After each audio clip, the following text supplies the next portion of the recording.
D'accord.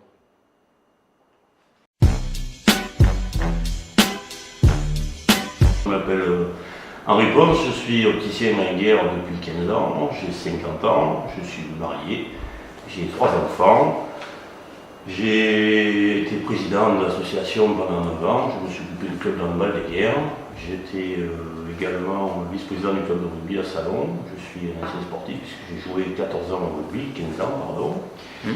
Et je suis investi sur mon village en tant que parent d'élève.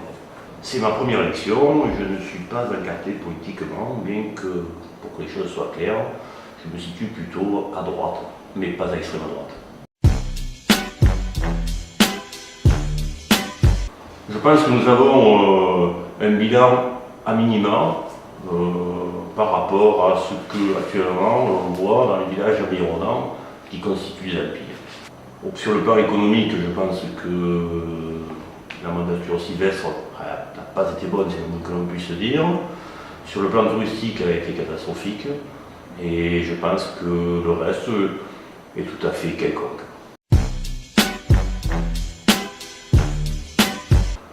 Je pense que c'est une candidate qui a un parcours un peu chaotique au niveau de la municipalité des Guerres, dans la mesure où elle s'est retrouvée une fois avec M. Savornin, une fois avec M. Sylvestre, maintenant elle est contre M. Sylvestre.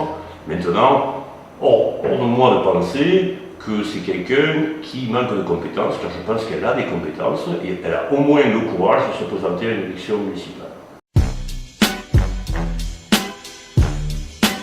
Aussi grands puissent être les projets que l'on veut mener sur les guerres, le premier truc à faire, au cas où notre équipe soit élue sur cette mandature, ça sera de faire un audit financier de la mairie.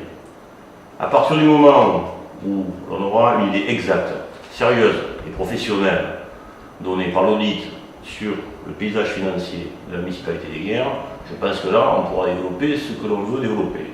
Mais si j'avais les coudées assez franches pour pouvoir développer un projet, j'aimerais mettre le village des Guerres dans une situation qui, à mon avis, est intéressante, car nous pouvons être tout à la fois un village des Alpilles, profiter de l'aspiration actuellement du réveil des Alpilles, nous pouvons le constater sur les villages environnants, mais également, nous pouvons profiter aussi du développement économique que peut générer l'agropole.